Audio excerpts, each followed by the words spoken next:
So there is a motion to limit the debate to 10 minutes. Do we hear a second? Madam Chair, manifestation. Sorry. Yes, where's this? Mr. Llorente? Llorente po. Yes, Madam Chair. You're recognized. Question to to the Honorable Gentleman from Natalie po, if the 10 minutes po is for both negative and affirmative, or it's just for 10 minutes each, or 10 minutes both po? Ano nga ulit? If yung 10 minutes. Yes po, It's for both. Honorable Gentleman from Natalie. Both. I believe that what Mr. Llorente would want to Hello. This is just a manifestation, Madam Chair, so that we are clear on the time po of the debate, if it's 10 minutes each or 10 minutes both, and if this motion po will be carried throughout in all debates na po, from this resolution to the next, or until matapos po. Thank you.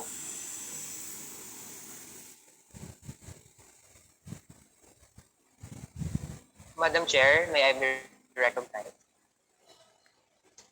Yes, Mr. Torrenueva, you are recognized. Thank you. So, I acknowledge the concern as well of the President from the UCN. So, I think it would be much better if we will have a debate in which we will time each speakers na lang. So, if there will be a maximum of 3 speakers for and against in a certain motion, so therefore, we should at least set at least a maximum of 2 minutes each speaker. So, if there is, that would lead to at least 12 minutes, since there will be 3 for and 3 against. So I think that is the best way we can properly at least manage each speaker as well. Because if we're going to only time it maximum of 10 minutes, then we don't know if a single speaker may take that 5 minute of space of 10 minutes that has been suggested by Mr. Bernal. So I would suggest for him to restate the motion to at least set the time limit for the debate, at least 2 minutes per speaker during the debate. Thank you. I second the motion. Thank you for your manifestation, Mr. Torrenueva. Mr. Bernal, would you like to consider the suggestion of Mr. Torrenueva and restate your motion? Yes po. Sorry na pala, nagka-malfunction sa earphones ko. Anyway, Madam Chair, I would move that we allow 2 minutes each per speaker for the debate. There is a motion to limit to 2 minutes per speaker for this debate. Do we hear a second? I second Second the the motion. motion. Second. Second the motion. And third. Are there any manifestation?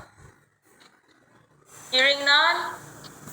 Resolution Let's proceed to the sa division of graduation na kung the House. Are you ano ready daw for ang the question? identity mo, yun na gusto mong isulat sa graduation right, bahala ka Question. naman. Question.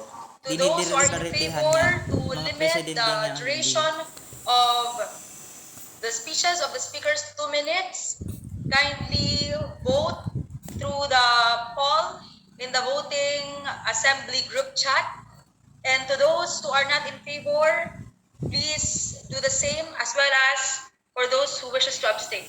You will be given 1 minute to vote to be able, in order that the technical team and secretariat committee be able to count your votes.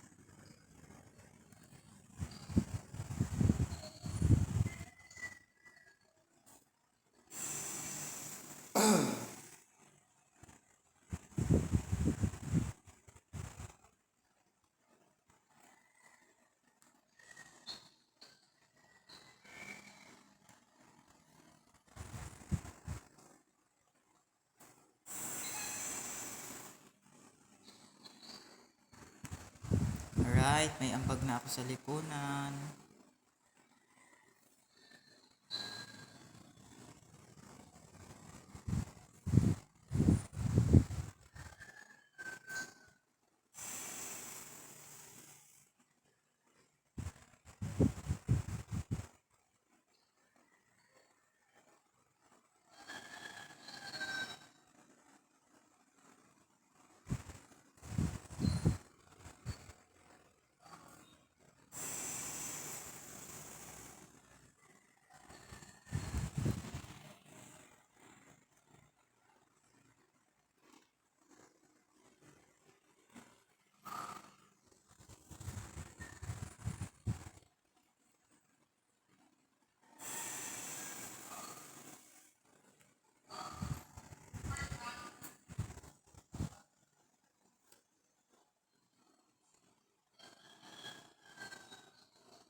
Time is up. So now the results are in. To those who are in favor, it got 42 votes. Not in favor got 2 votes, and there is no abstain. Therefore, the motion to limit the duration of the speeches of the speakers to 2 minutes each is hereby carried and approved.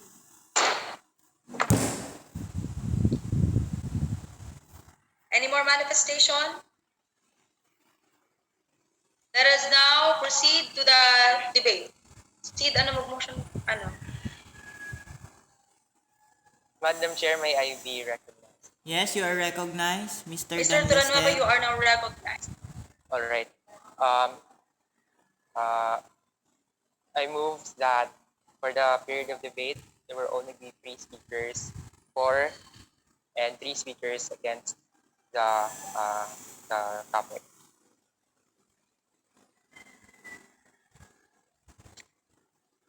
Thank you for that motion. So there is a motion to limit the speakers to 3 speakers only for the affirmative and 3 speakers for the negative. Do we hear a second? Second. I second emotion. Are there any manifestation? Here and none. Hearing none, let us now proceed to the division of the House. Are you now ready for the question? Question. Question.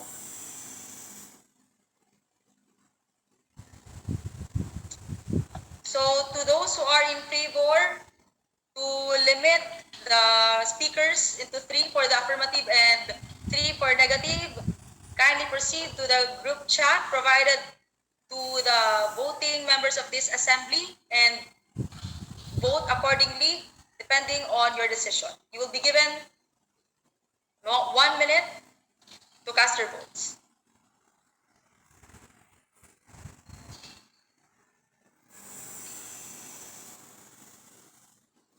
Ulit-ulit.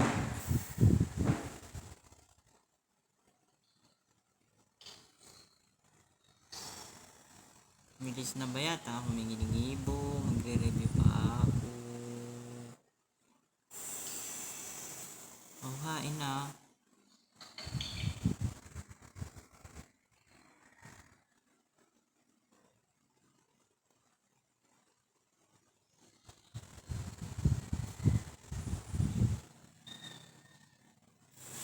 Yan. Limit the 3. Limit 2. Hindi na yan.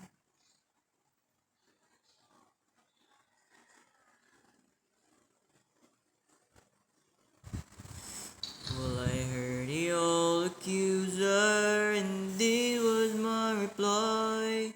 Right for all the things I've done, I truly deserve to die. My righteousness is filtered as my goodness.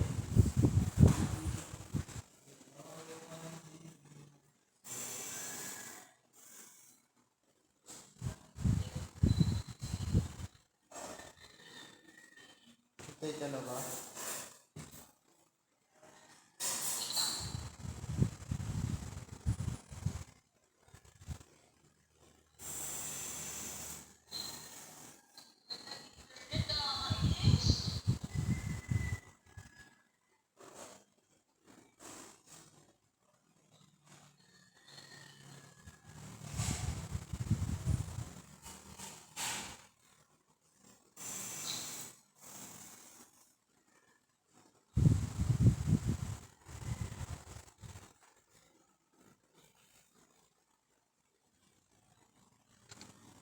The results are in. To those who are in favor, it got 43 votes. Not in favor got 0 votes, and the abstain also got 0 votes. Therefore, the motion to limit the debate into 3 speakers each for the affirmative and as well as to the negative is hereby carried and approved. We now proceed to the debate proper. May I please request for the Secretary General to kindly present again the resolution?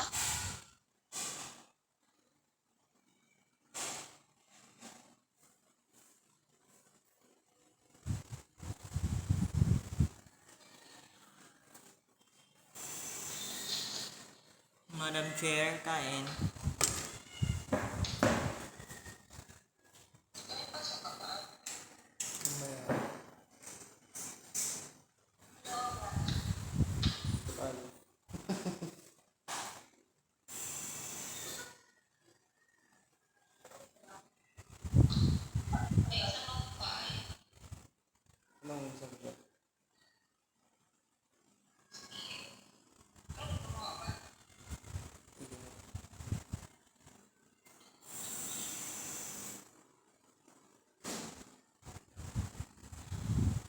ka na sa Darisol.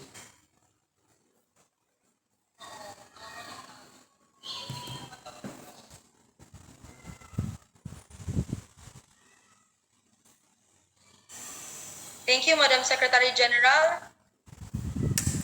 So for the debate proper, may I call any speaker from the first speaker for the affirmative side?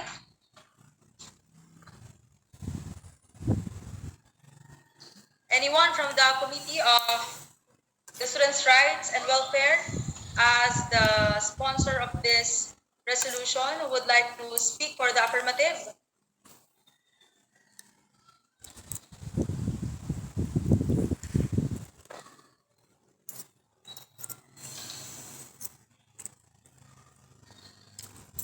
I repeat,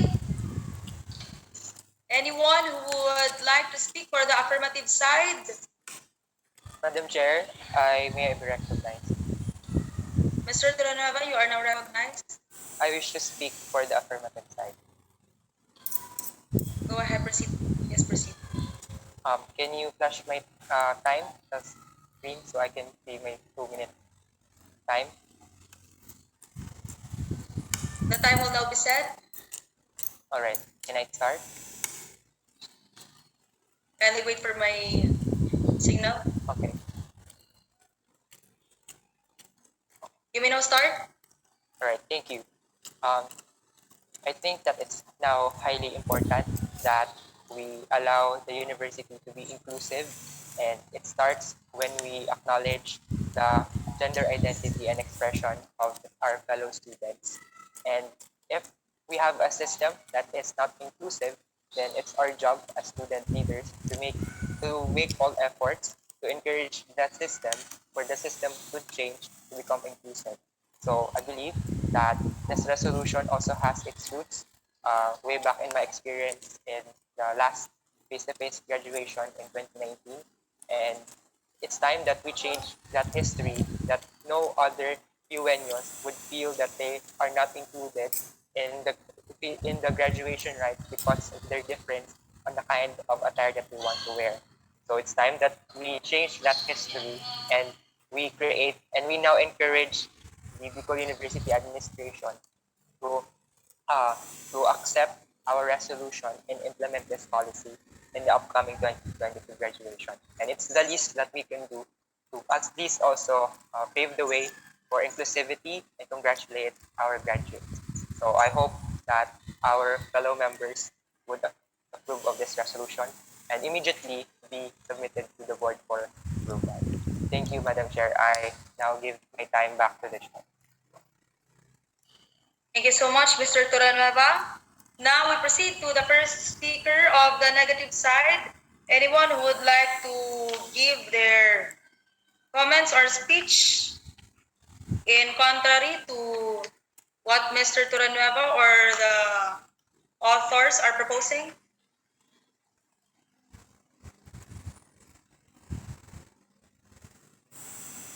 I repeat, anyone from the negative side who wishes to speak in contrary to the proposed resolution of the authors?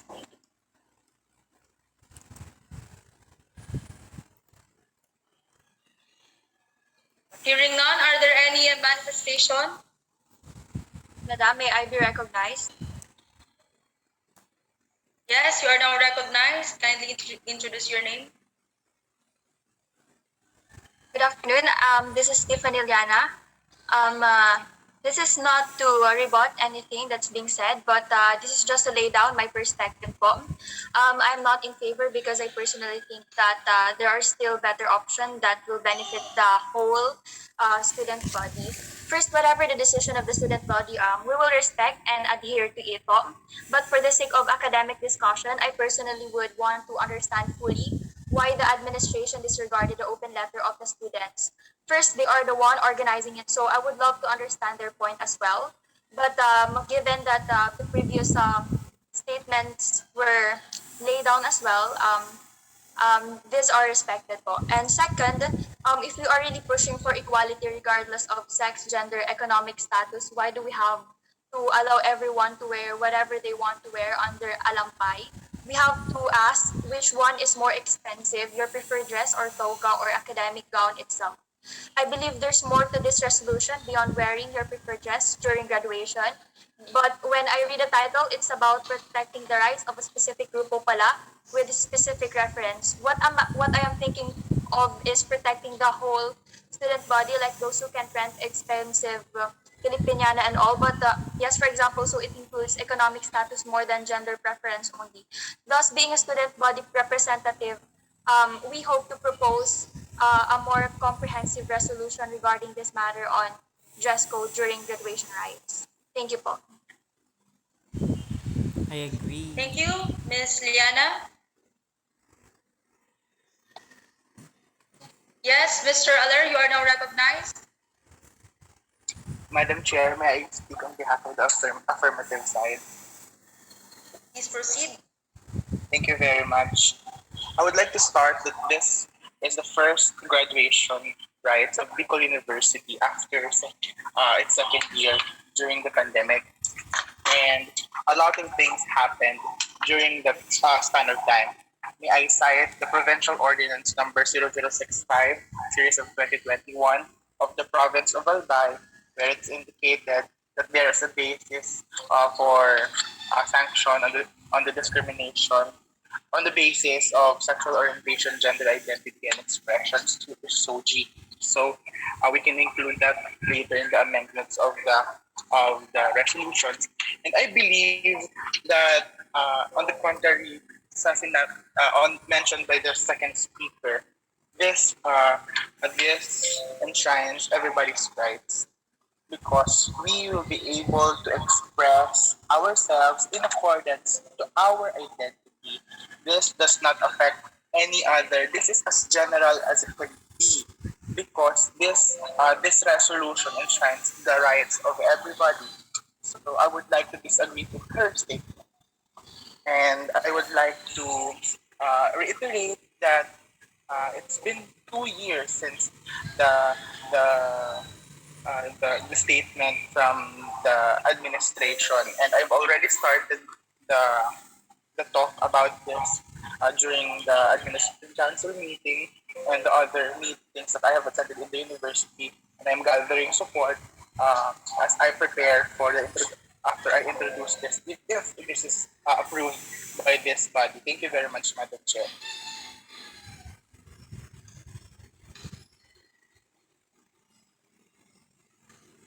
Thank you so much, Mr. Aller.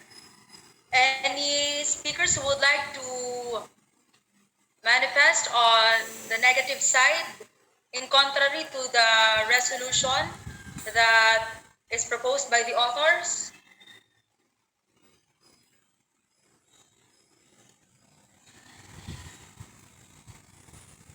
I repeat, are there any more speakers who would like to speak for the negative side in contrary to the proposed resolution?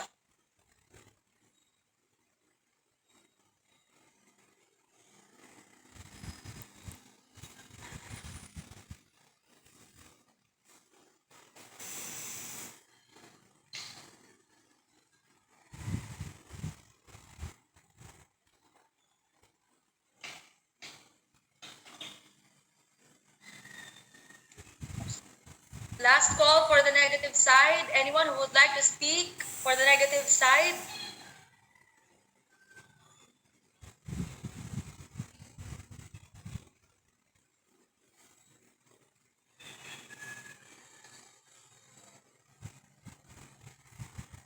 Hearing none, I will now call the last speaker from the affirmative side.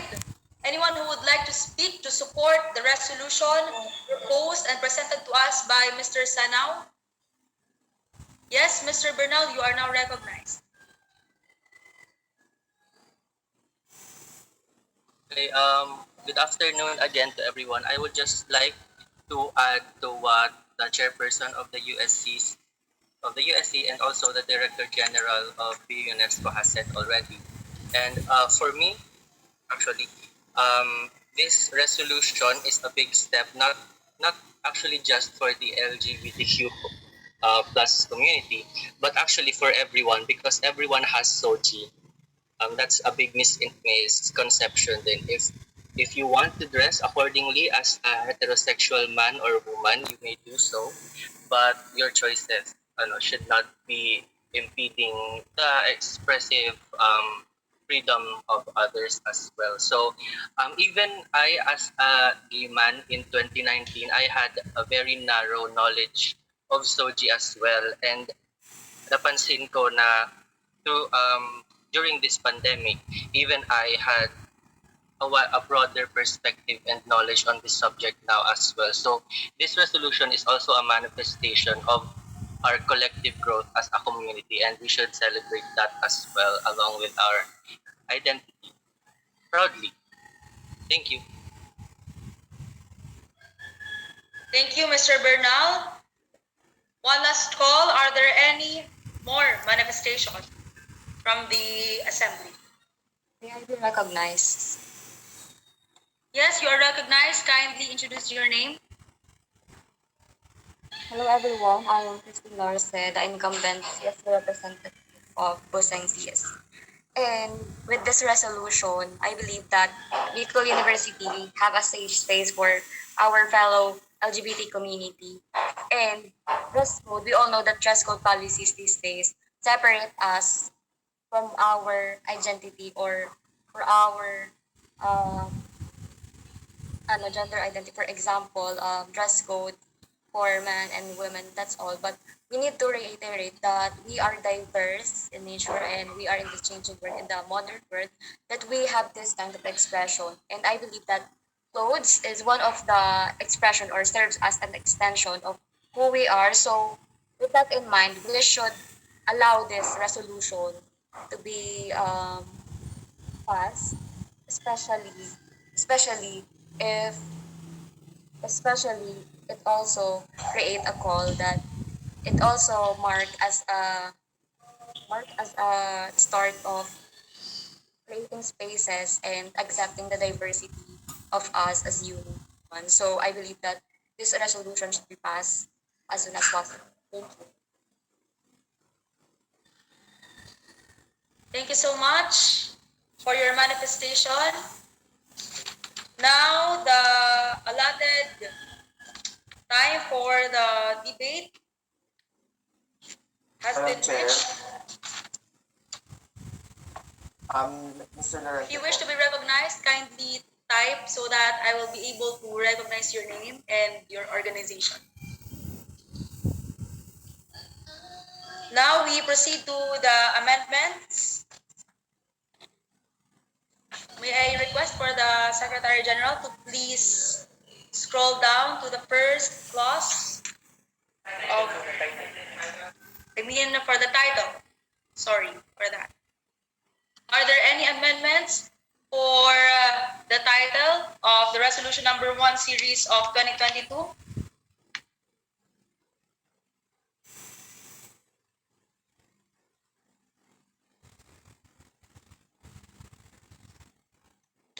Again, if you wish to be recognized, kindly type your... Madam Chair, may I be recognized? Yes.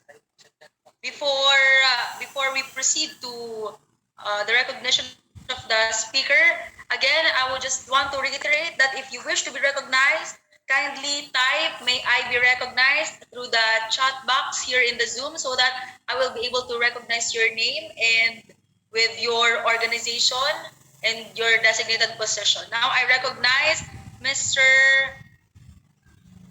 This is Mr. Sano, Madam Chair. Yes, you are now recognized. Thank you so much, Madam Chair. Parliamentary inquiry. Isn't it supposed to have the amendments for the third reading of this resolution, or it is allowed to do the amendments during the second reading of the resolution? So for the amendments, after the debate, the amendments and revisions shall commence before the third and final reading. Thank you so much, Madam Chair. Thank you so much. Now, Mr. Bautista is recognized. Good afternoon, everyone. I am Christian Ervin Bautista, BOCL CSC President, and I move the first. I would like to ask a question from the author. Are we pertaining to this dress? This resolution that the students be allowed to dress whatever they want, or are we talking about following still the dress code prescribed by the Bicol University? Madam Chair, may I be recognized? Yes, Mr. Mixano, you are now recognized. Thank you so much, Madam Chair. In response to the previous speaker, the dress code that we are referring in this resolution is still aligned to the dress code made by the Bicol University. As you can see, we are talking about gender identity here, and they are in this resolution. We want that students will be able to wear the dress code freely that is aligned to their gender identity. If they identify themselves as a woman, then they are free to wear the dress code made by the Bicol University administration set for the women. At the same time, if a person identifies themselves as a man, then they can wear the dress code set by the university um, uh, set for the men. Thank you so much. Thank you so much, Ms. Mixano. Any Yes. Am I recognized, Madam Chair? yes, is this Mr. Torrenueva? No, this is Mr. Bautista again. Okay, Mr. Bautista, you are now recognized. Thank you so much, Mr. Sano, for that. With that, I move to have an amendment to the title of the resolution to read as follows. A resolution urging the Bicol University administration to allow BUNUs to follow a dress code in accordance with their gender identity and or expression during the graduation rites.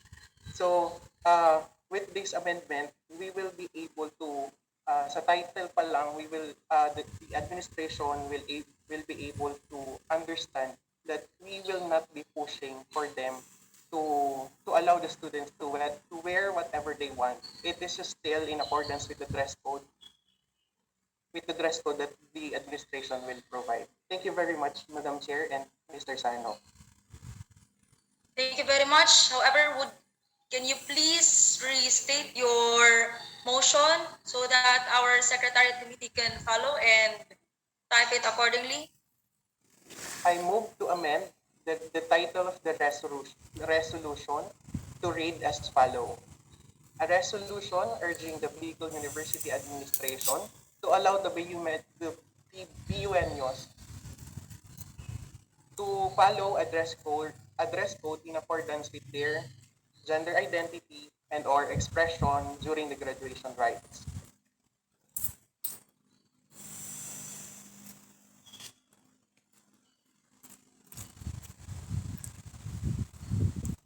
Let us wait for the Secretariat Committee for them to be able to encode the entire motion that you just raised.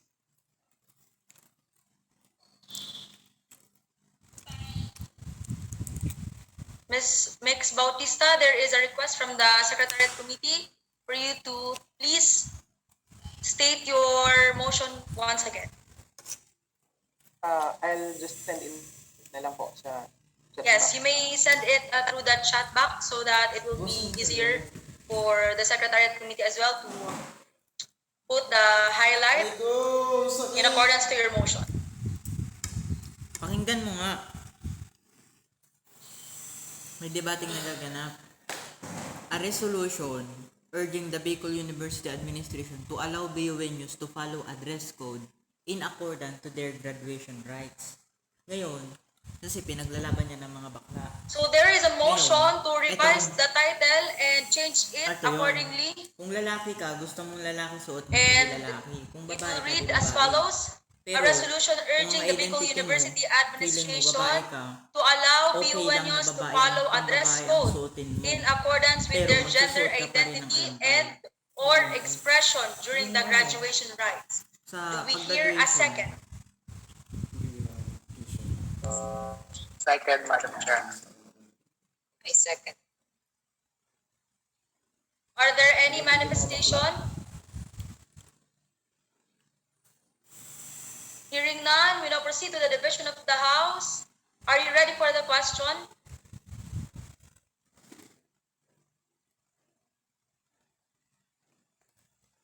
Again, are you now ready for the question? Question.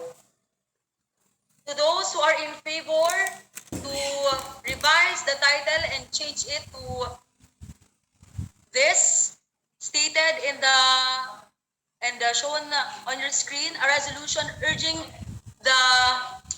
from the title, a resolution urging the Bicol University Administration to allow BUNs to dress in accordance with their gender identity and or expression during the graduation rites to be changed by this title, a resolution urging the Bicol University Administration to allow BUNs to follow a dress code in accordance with their gender identity and or expression during the graduation rites. Kindly proceed to the group chat for the voting members of this assembly. Kindly proceed to the group chats and vote in the poll on the poll that will be created by the PR and Secretariat Committee. And to those who are not in favor and to those who wish to abstain, kindly do the same.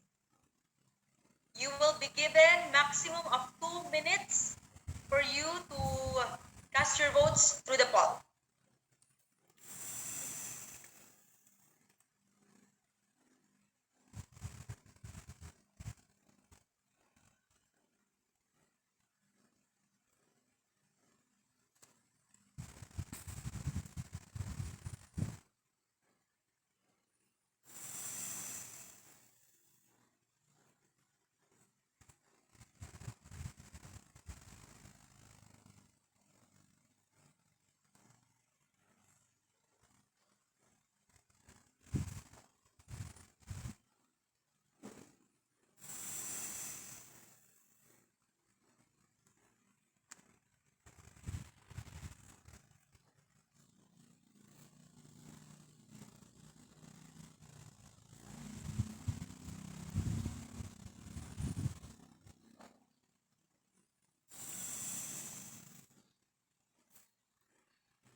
To all the voting members, you have 45 seconds left to cast your votes through the poll. And while the voting members of the assembly are still casting their votes through the poll, I just would like to announce that there will be a fixed mode of revision or amendments to the resolution due to time constraint. So the mode of amendments will Whether be yes or yes. like this. I will be instructing In you now. favor, abstain, In every favor. clause, Hindi ka na magkontra. and in every clause of every resolution, I will be asking for any amendments, and we shall proceed to the following and succeeding clause until the entire resolution has been amended, or until all of the motions has been raised for the amendments, and only such time after all the clauses have been discussed for amendments shall we continue and proceed to the adoption of the resolution.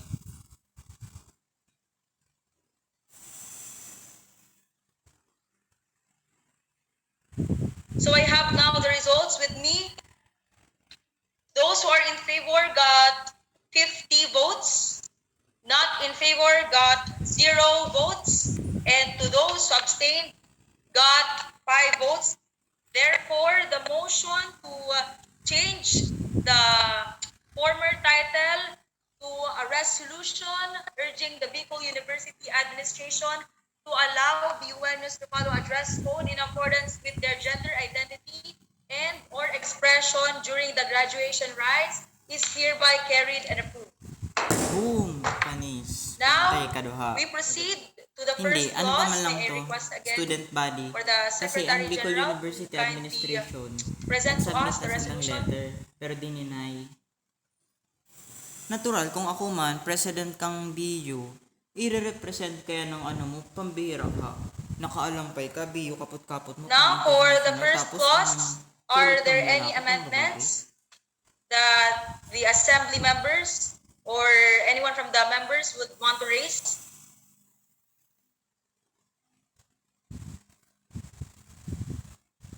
Again, for the first clause, are there any amendments? Pero kung duman naman sa surat kaya ni ano, ni Apostle Paul, nakalaag baga duman. Hearing none, let's proceed God to the gave second them clause. So kumbaga, garasaro na siya sa consequence kang sin. Sige, yung gusto nito. Sige, diyan ka mo. Oh, the same judgment. Diba?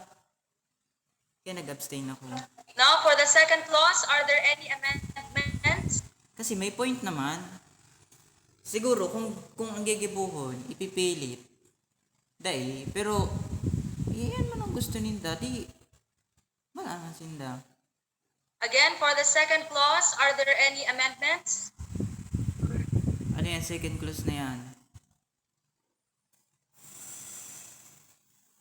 Hearing none, we proceed to the third clause. Are there Tama any man. amendments for the Should third nurture. clause of this resolution? Should nurture the students from diverse backgrounds. Again, last call for the third clause. Are there any amendments? Madam Chair. May I just remind that if you wish to be recognized, kindly type, may I be recognized through the chat box. However, I will now consider and recognize Mr. Aller. I move to add in this clause the provincial ordinance number 0065 of 2021. Since I think it's connected, the Philippines is rich in giving importance to gender-based equality from the colonial period up until the first Pride March in Asia held in 1994 and the passage of Provincial Ordinance number 0065 prohibiting discrimination on the basis of sexual orientation, gender identity, and expression in the province of Albay. Thank you, Mr. Aller. However, would you please repeat your motion so our Secretariat Committee can now follow? Or might as well encode your motion and type it and send it here in the chat box of this Zoom meeting. Noted, Madam Chair.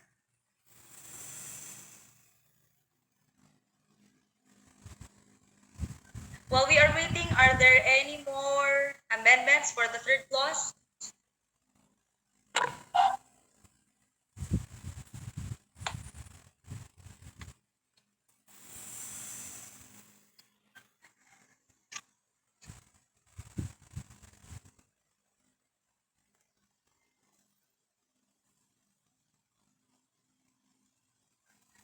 Quality Now, service to while we are waiting, we now proceed to the fourth clause. May I request for the Secretary General to please move to the left, the presentation of the resolution.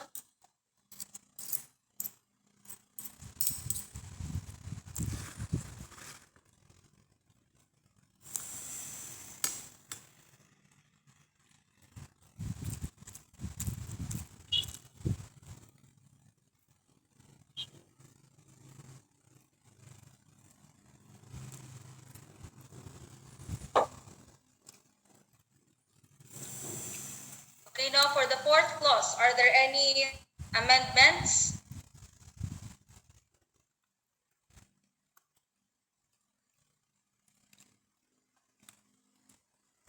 Madam Chair, I think the clause number 4 is not necessary. Madam Secretary General, the motion of Mr. Aller is now sent here in the group chat.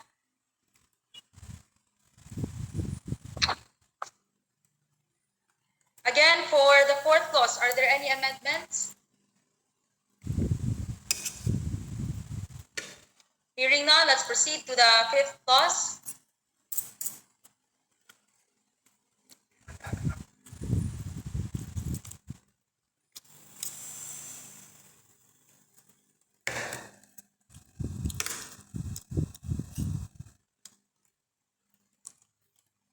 Again, we proceed to the fifth clause. Are there any amendments? Hearing none, let's proceed to the sixth clause. Are there any amendments for the sixth clause of this resolution?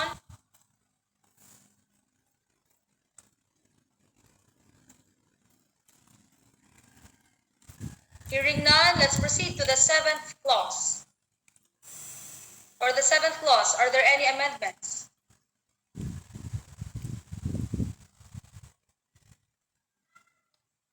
I repeat, for the seventh clause, are there any amendments?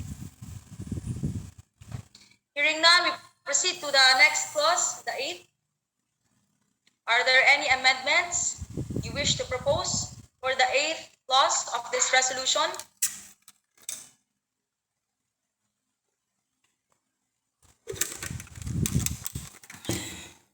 May kulang eh. Talaga may kulang, may kulang.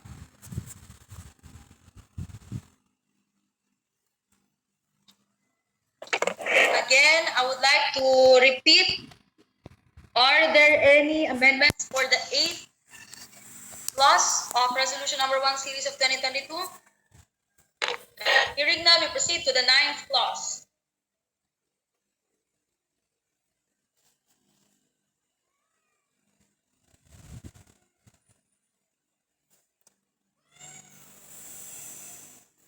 Now, are there any amendments for the ninth clause of this resolution?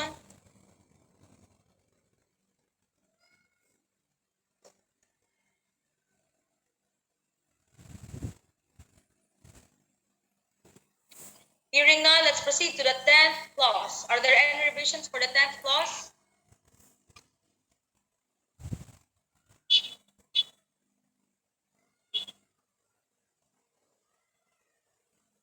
I repeat, for the 10th clause, are there any amendments?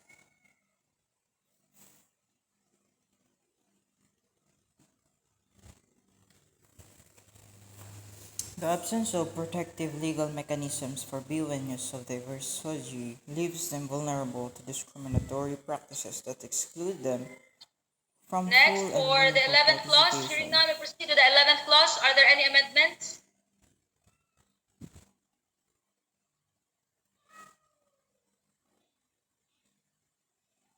Hearing none, I will now recognize Mr. Sanaw to take the floor. Thank you so much, Madam Chair. Madam Chair, may I request you po to read the clause as you ask the legislators if they have any amendments for each clause so that it will be easy for the legislators to find which clause are we now. Thank you for your manifestation. For the 10th, 11th clause,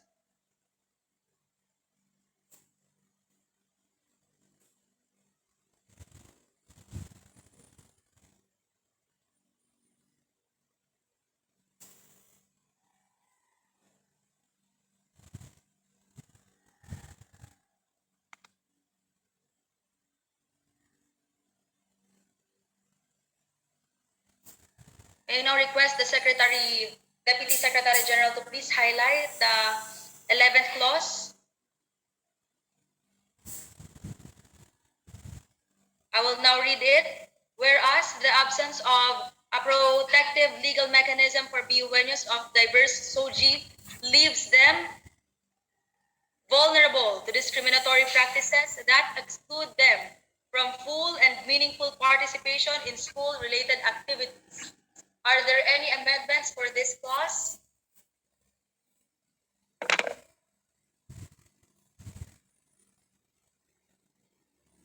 Hearing none, we proceed with the 12th clause.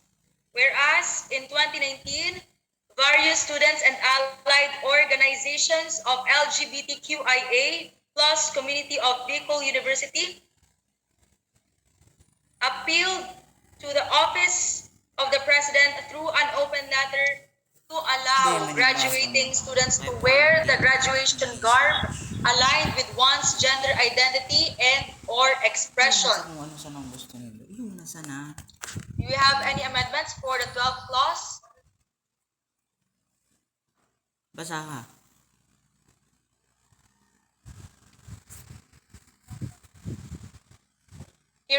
proceed to the 13th clause. It reads, whereas the office of the president dismissed the open letter of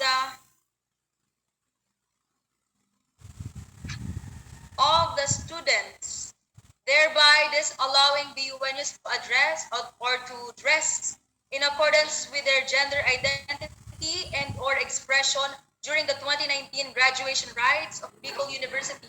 Are there any amendments for this clause?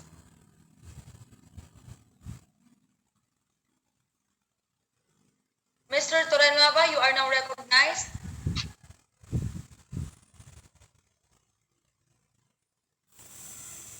Thank you. Um, well, I do appreciate the essence while we have put this clause, pero in my perspective, I think it would affect how the board would see this resolution and how it would be lobbied to the board, seeing how parang may kakaroon ng negative, somewhat Negative. sa mindset nila. I think it would affect how paano natin may papasa yung resolution sa board since ayun. So, basta ang point ko is that we still make the resolution sounds friendly by fighting for our causes. Dahil, Para lag may yan. basa natin Para di yung magtugot. resolution natin. Kasi our chances are slim. Kasi yun pa rin yung perspective ng administration. So, kung gusto natin silang i-convince, at least I encourage we make be at least friendly pa rin on how we're going to, para mas strategic yung pagpasa natin ng resolution. So that's my manifestation for this clause, Madam Chair. Thank you. Thank you, Mr. Torrenueva. Would you like to put your manifestation into a motion? Not yet, Madam Chair. I would like to listen to the other manifestation. Thank you. Now, again, I repeat, are there any amendments that you would want to raise for this clause? Madam Chair. Mr. Llorente po, but before Mr. Llorente, you are now recognized. Thank you, Madam Chair. Before my manifestation, Madam Chair, I would like to yield the time po to the honorable gentleman from Atelier. I think Sorry to interrupt, but your audio is not that clear. Can you repeat your manifestation, Hello po. Mr. Repetete, Llorente? por favor. Yes, you are now clear. Yes po. I will yield muna po, Madam Chair, to the honorable gentleman from the Atelier po. I think, although, mas nauna po siya seek for recognition. Thank you, Madam Chair.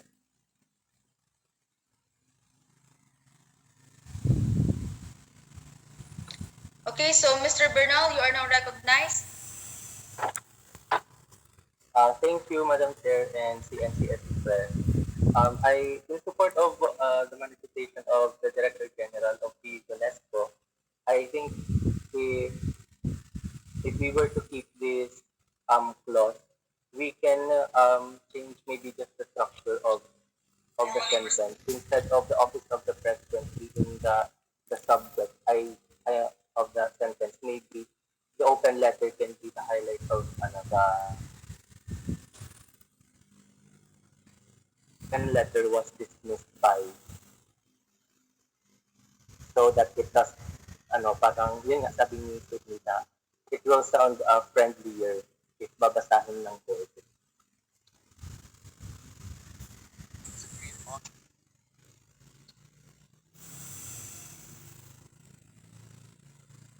Mr. Bernal, sorry, but I am currently experiencing network connection problem. So I would like to ask for you to restate again your manifestation or repeat a motion.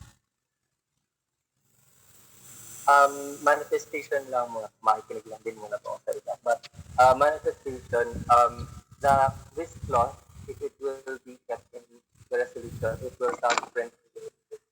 The open letter will be the subject of the sentence instead of the subject being the office of the president. Sentence construction. Thank you for your manifestation, Mr. Bernal. Now I recognize again Mr. Llorente. Thank you, Madam Chair. This is in support to the manifestation po of both the president of or creative director of the atelier and also the director general of BU UNESCO. Uh, I think it was last 2021 or 2020 when when we also created a resolution for the passing po or ending the SEM yet seeking passing grades po for the students. In that resolution po, where one the major contributor was the former president of the College of Law, um, push po for a resolution with language na much friendlier po, language that would extend an olive branch. And this is not to the I am in support of the resolution in spirit. However, this clause for me um it sounds a bit ano po not friendly, I would say. So I would like to if there is no other manifestation, I would like to make a motion to amend this ano po, this clause. If there are no manifestation po from the author themselves and other ano po. Thank you, Madam Chair. Thank you, Mr. Llorente. How do you want to put that in a motion? Can you please state Madam Chair, what you are proposing to I will amend? yes, thank you, Madam Chair. I will not And state make, it into a motion accordingly. yes, Madam. I will not yet make a motion po since there are other manifestation po from the body po. I think I see the the honorable gentleman from the College of Law seeking for permission. Thank you very much, Mr. Llorente. I now recognize Mr. Mix Bautista. You are now recognized. Thank you, Madam Chair. Just a rejoinder for the manifestation of today's speakers. I believe that we will have a greater chance to urge the admin if we will not be putting them in bad light. So, but before I agree with the Director General of the BU UNESCO Club that before we put this into a motion, maybe I can ask one of the authors to give a small backgrounder on the BU administration denied the open letters. So just for the benefit of everyone, especially those who were not here during the 2019 open letter. So just a brief backgrounder, para lang malaman namin if dapat ba natin siyang erase dito sa resolution na to or are we going to be in a bad situation na hindi ito maipupush because we are medyo matapang tong phrase na to. So maybe one of the authors can explain kung ano yung background lang ng denial. Thank you so much, Madam Chair. Madam Chair, may I be recognized?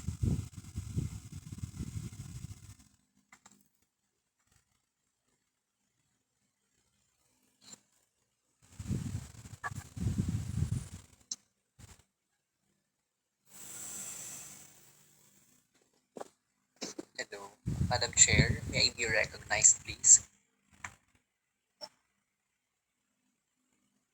May we request this the temporary pro temporary to preside over the assembly since the chief legislative officer is having technical problems.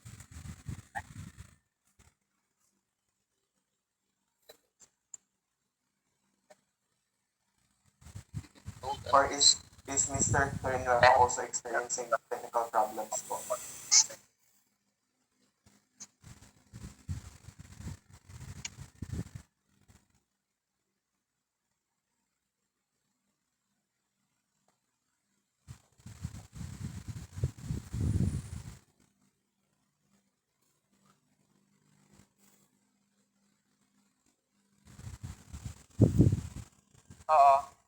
Good afternoon, members of the assembly. Currently, the chairperson is experiencing technical difficulties. Please wait for us. Thank you.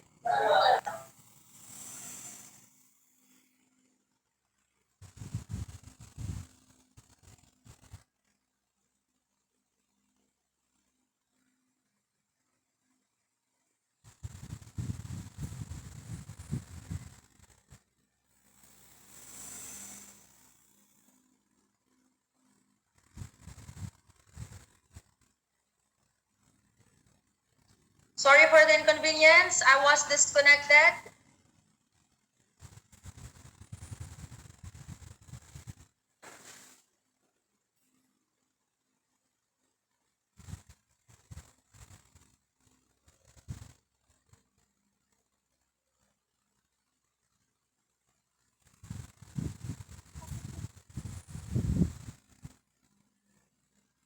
Again, sorry for the inconvenience. We were disconnected from the Zoom, and now the technical team is now trying to present again the resolution and together with the Secretary General. So we will have the opportunity to review the resolution.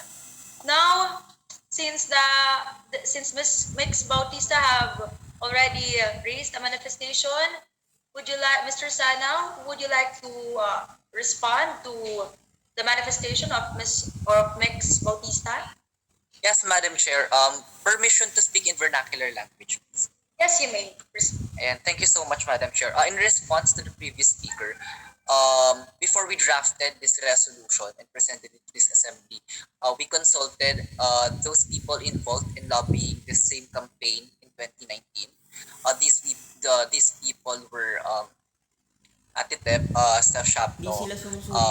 Mike Di ba Rosas, nag-aaral the dati, College of sa Engineering Senado? president that time, Binasura. and other people from the straw committee. And of course, they published an open letter online and presented it to the office of the president, since it gained a lot of support from the student body from different colleges, including the satellite campuses.